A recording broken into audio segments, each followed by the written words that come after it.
Hey,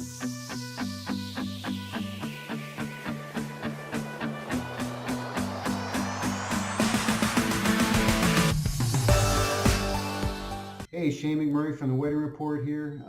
In this episode, I interviewed DJ Rockin Steve from the Pittsburgh, Pennsylvania area. Enjoy. So what I want to do is I want to talk about your business, what you do, what goes into the work that you do. I want to talk about maybe a little bit about what advice you might have for couples, and then I want to talk about the business side of this, and then talk about what's working well, what's not working well, and then we'll share a couple stories or whatever, and then we'll go from there. That sounds good. All right, cool. So DJ Rockin Steve, tell me about your business and who you are and where you're at. Well, we're located in Pittsburgh, Pennsylvania, and we handle the tri-state area, West Virginia, Ohio, Pennsylvania. Been in business for 30 years now, and time has really flown by with that. And this is all that we do. I'm a full-time professional entertainer. And Shane, it is an absolute blast. We have a great time every weekend, meet a lot of wonderful people, and make for fantastic stories. Yeah, sounds like a lot of fun, Steve. It is. I'm really glad we decided to do this. It's good. Good. What's your website, Steve? It's djrockinsteve.com.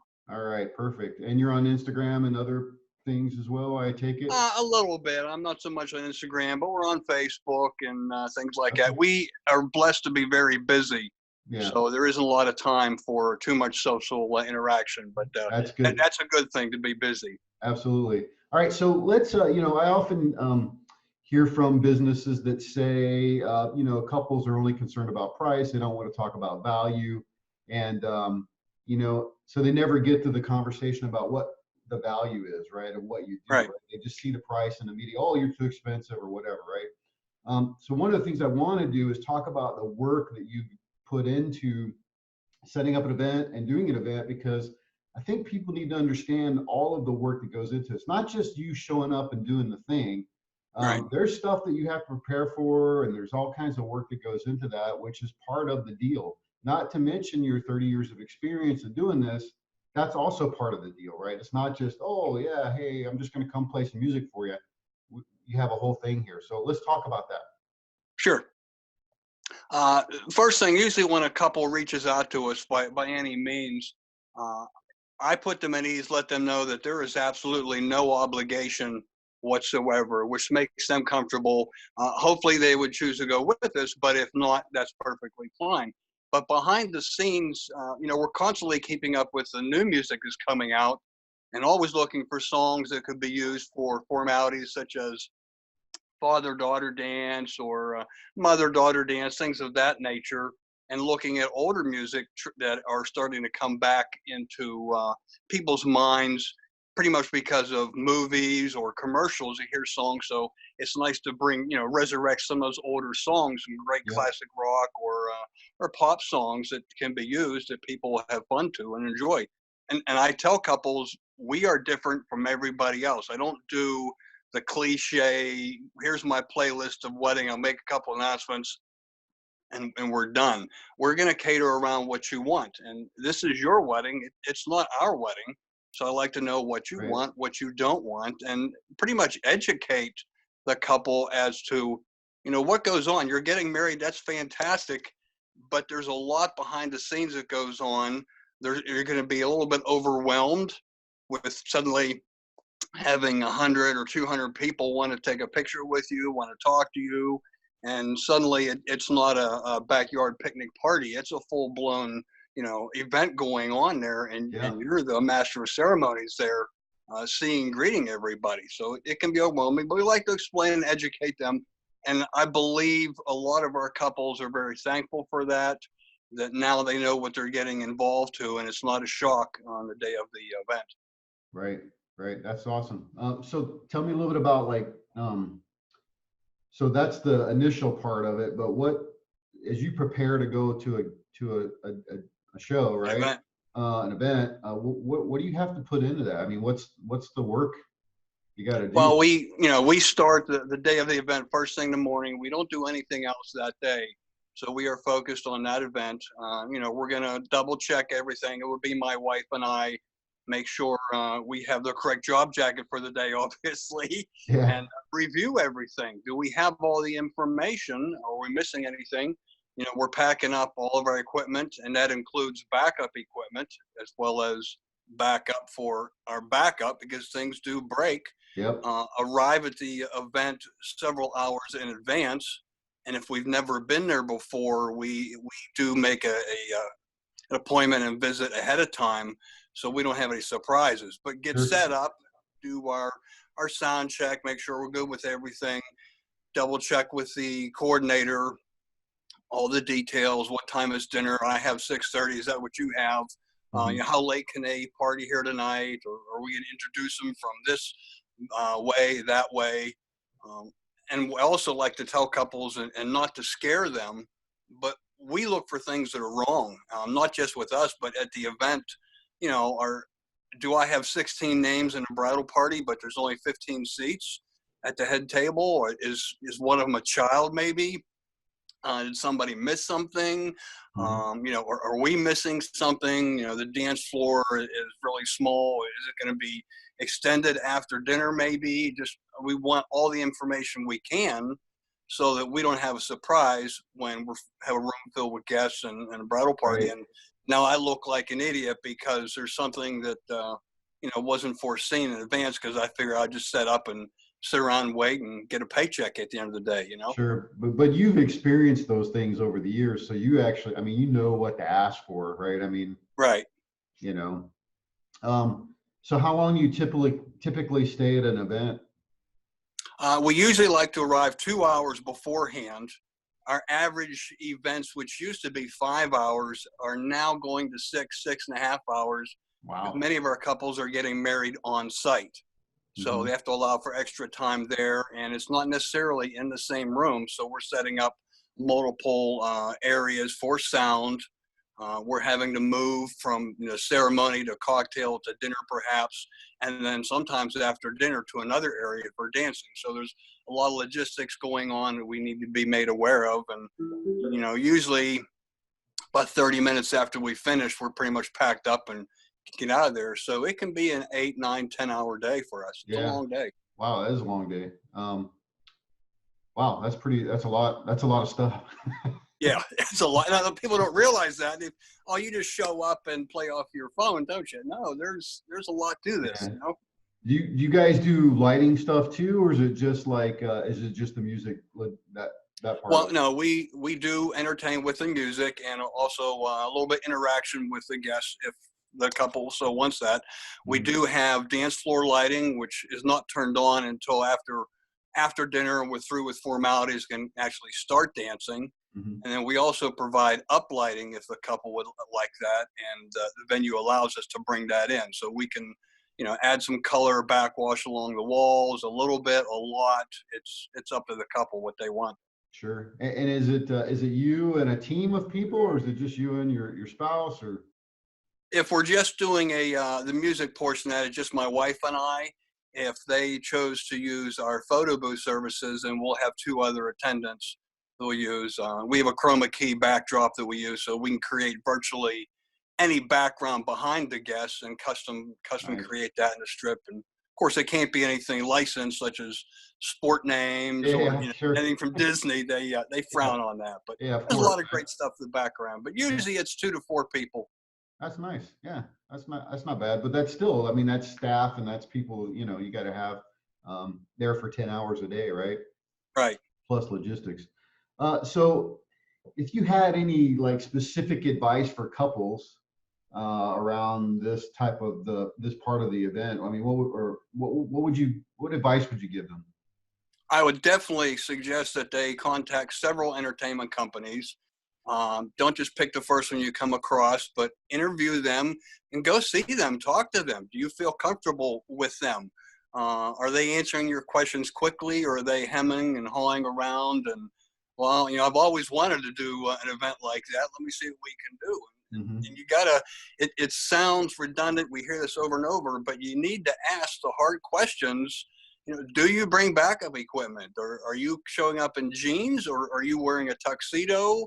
what happens if we have something going on here or along that line? And again, I believe that we can do a better job when we actually meet our couple ahead of time, and we include the parents too. They're welcome to join in, but I get a better feel for their personality, what they would like, and then the day of the event, when you see the guests that you have, better give us an idea of what kind of music we can play, because every event is different.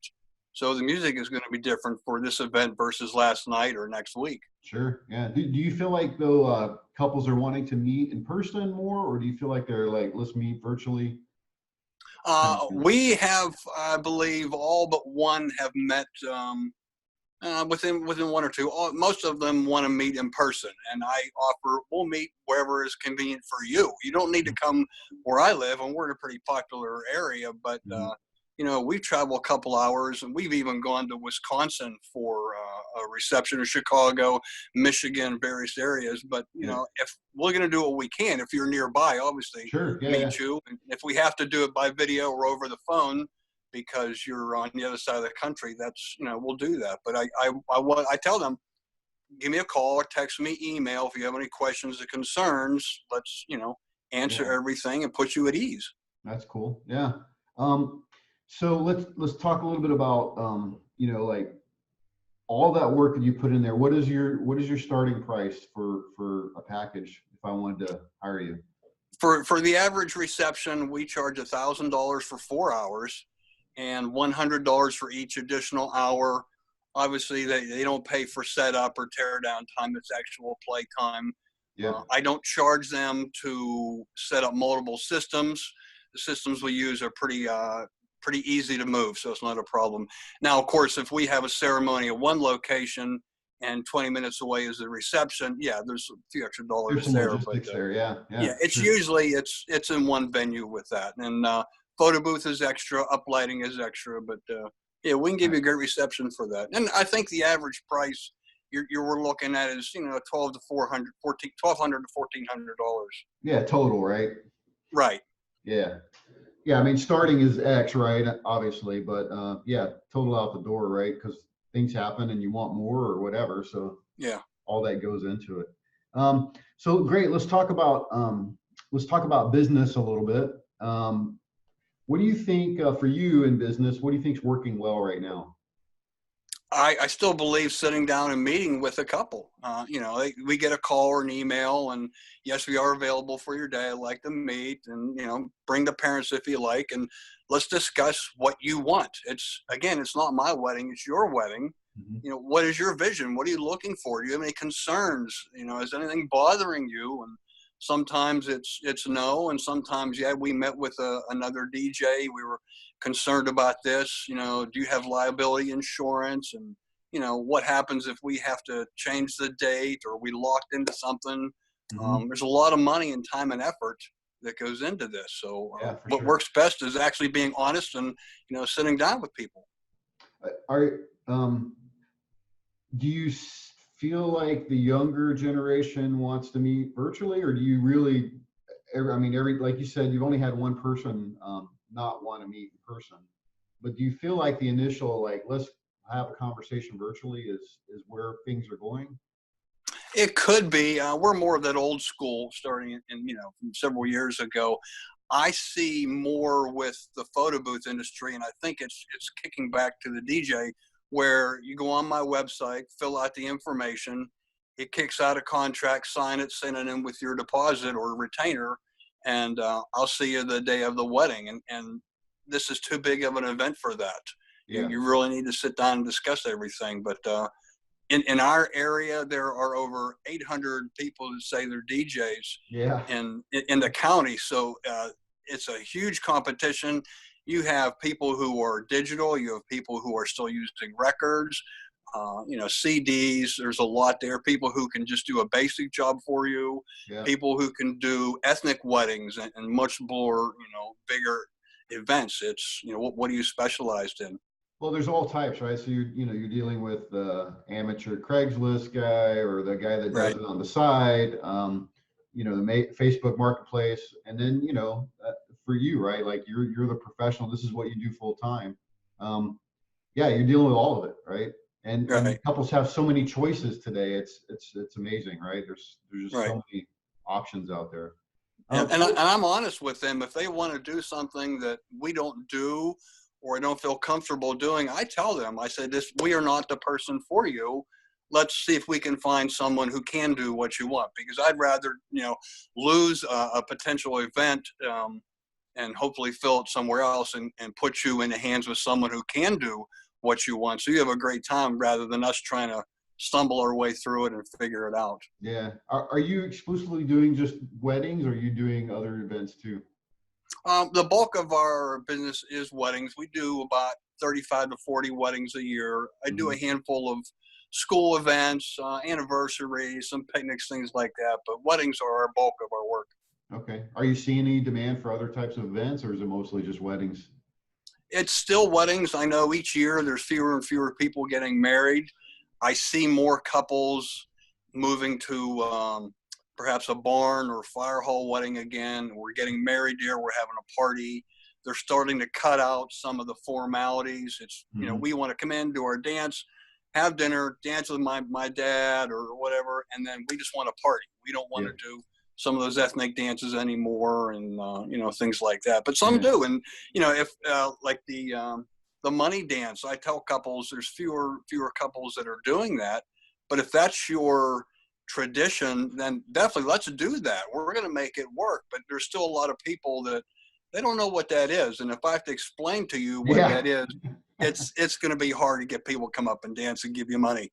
Yeah. That's um, very popular in the Hispanic community. My wife's Mexican, and yeah, I mean that had to happen at our wedding. I don't, I didn't know anything about it personally, but she said, "Yeah, we're doing this money dance thing." I'm like, "All right, whatever."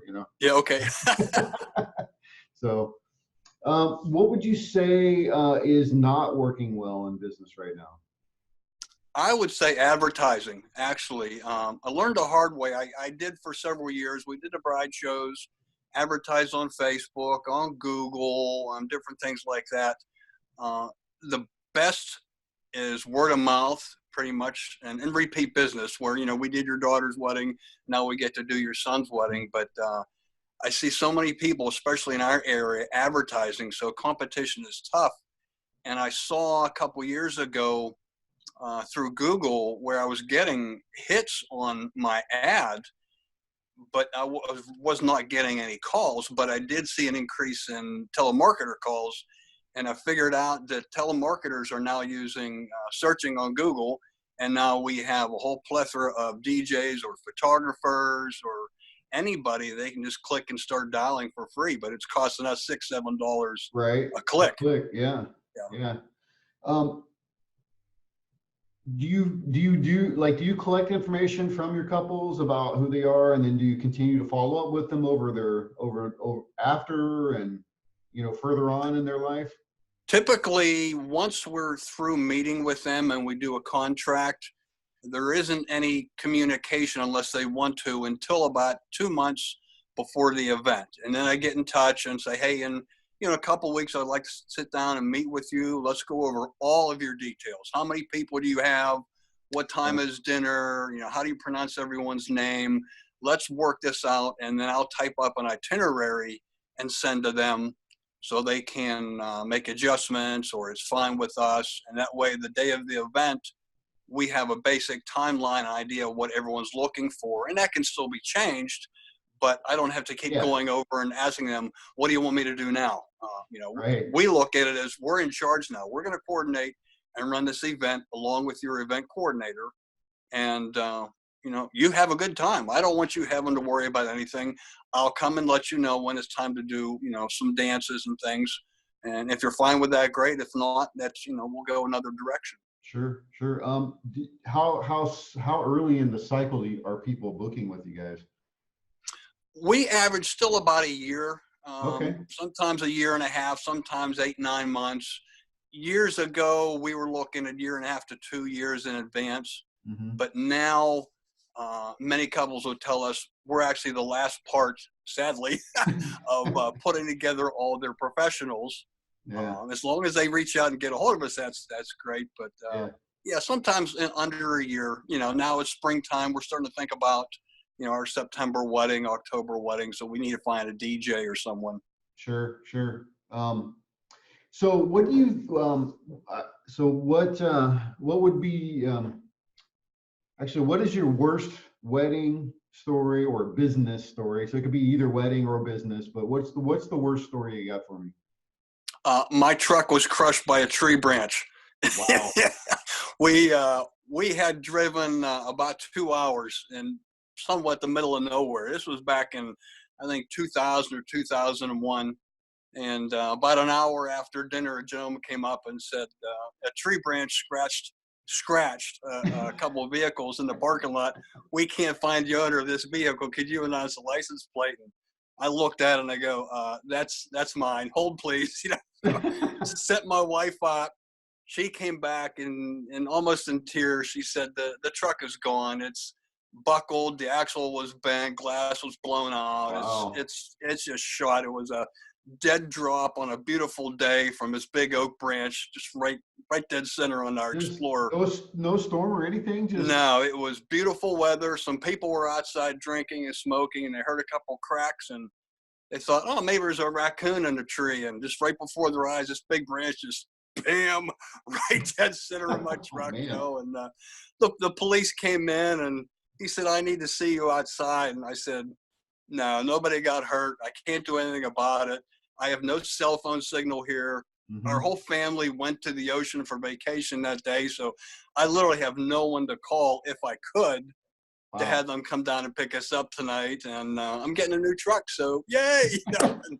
So the couple was real nice. They helped us get a motel overnight. Oh, good. Yeah. Find somebody next day to come down. You had to stay there, right? Your yeah, we had to stay a couple miles from the area. And we went till I think 2 or 2:30 in the morning. It was a long wedding. Wow, that's crazy. That's crazy. That's a good story. It was crazy. And still to this day, if you go down that area and talk to people, they'll tell you like, oh, there was this wedding where this tree branch hit, and like, yeah, that was us. Yeah, that's actually cool. That's a good story. Oh, so all right. So on the opposite side, what's the best wedding story, business story that you got? The exact same wedding, believe it or not. Wow. We were at a college for the reception. The bride's father, I believe, was CEO, so there was no ending time, mm-hmm. Which is kind of bad because people don't want to quit partying.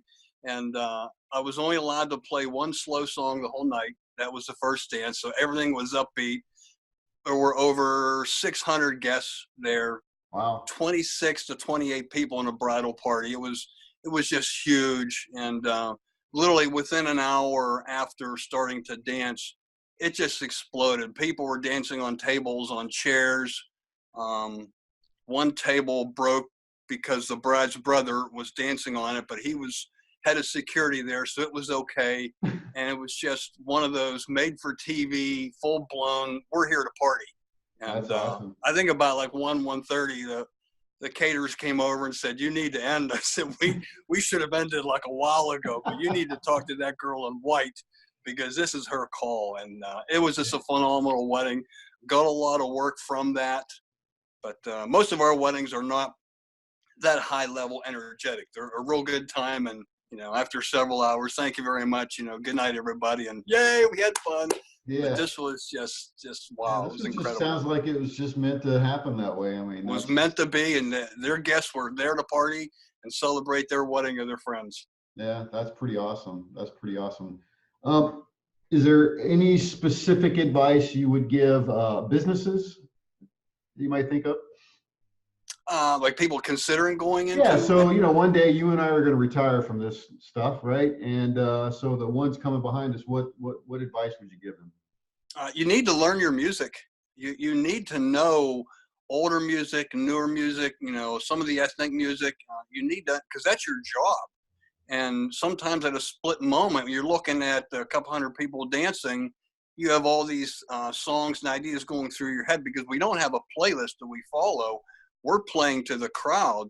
Mm-hmm. And suddenly someone might make a request or you see something is starting to occur and like, hey, let's take our music this direction and just bring even more excitement to the event there. But yeah, you need to understand your music. You need to understand what couples are looking for and give to them. It's not a paycheck for us. We're actually a part of someone's lives. That's right. And they're going to remember this, good or bad, for decades. So you want to be good. Yeah, good. Do you feel like DJs don't know their music? Everybody is different. Like I said, there's over 800 DJs here. We all do things our own way. I think several, and I couldn't give you a percentage, but I think a lot of DJs, maybe the newer ones, not experienced, are pulling up what's popular at a wedding, and we're just going to play this music because we only have a small library. Right now we have over 40,000 different songs from big band through today, and that every decade we're moving away from some great music, but people just aren't looking for that. But you need to be able to jump back in time and pull up some good hits that rejuvenate people. And you have people that just don't dance, but they hear those one or two songs, their favorites, they're dragging their spouse on a dance floor and having a good time. Yeah, I see that happen all the time. Absolutely, right? There's just one or two songs that you're dancing no matter what. Yeah, so you need to know that, and you need to know your equipment and what it can handle. And if you need help, you need to be able to reach out to someone else. And I can't do all this. I need you to help me out here, or just pass on the event. So some of that's like experience, right? Like you as you grow and been in the business for a while, I mean, a lot of that, it just comes from experience and knowing how to read the crowd, knowing what to do at any given time, right? Right. And that's a big help also to my wife, because she'll say out of the blue, how about this song? And suddenly it's like, yes, let's try that. And if it takes off, we can go a little bit further. Yeah. So it's nice to have her there. Or I'll ask, what do you think about doing this? And she'll sometimes say, no, this just isn't the crowd for that. And, yeah, you're right. We'll try this and that. But it's that, you take that leap and do that one other song, see how things go. Fortunately, it's almost always the right direction. And our dance floor is changing. People are tired, or they're getting worn out. So we do have to change in a nice, easy way to bring new people up at the dance floor. Otherwise, when you're tired now, you're leaving, go get drinks, and I got an empty dance floor. Yeah, for sure. Right. Awesome. Thanks, Steve. Appreciate your time. Do you have any questions for me? No, I really appreciate the work you do for the wedding report. Because looking at that, again, helps us guide our business further into the future. You can't just stay with one model and stay that way, because things are changing. Technology is changing what couples want. So we do appreciate looking at where the industry is going, and hopefully we can look to the future, make an adjustment, and continue doing all the work that we do. Because like I said in the beginning, Shane, it is a blast. We have a lot of fun. Oh yeah, it's a lot of fun. This is a really fun industry, right, to be involved in, for sure. Yeah. I joke around and say we're paid to party. It's a long day and it's true, though, responsibility, right? But we're paid to party, and if you're not having fun, that's my fault. Yeah, that's right. I mean, if you're not having fun doing this and this is what you love to do, then yeah, you're right. It's your fault, right? Maybe do something else, perhaps, right? Right. Yeah. Cool. Steve, appreciate your time again. Thanks so much. And we'll talk to you soon. Hey, thanks for checking out this episode. I hope that you found it helpful. Please share it with other people. Also, if you're getting married or you work in the wedding industry, I would love to interview and share your information with other people.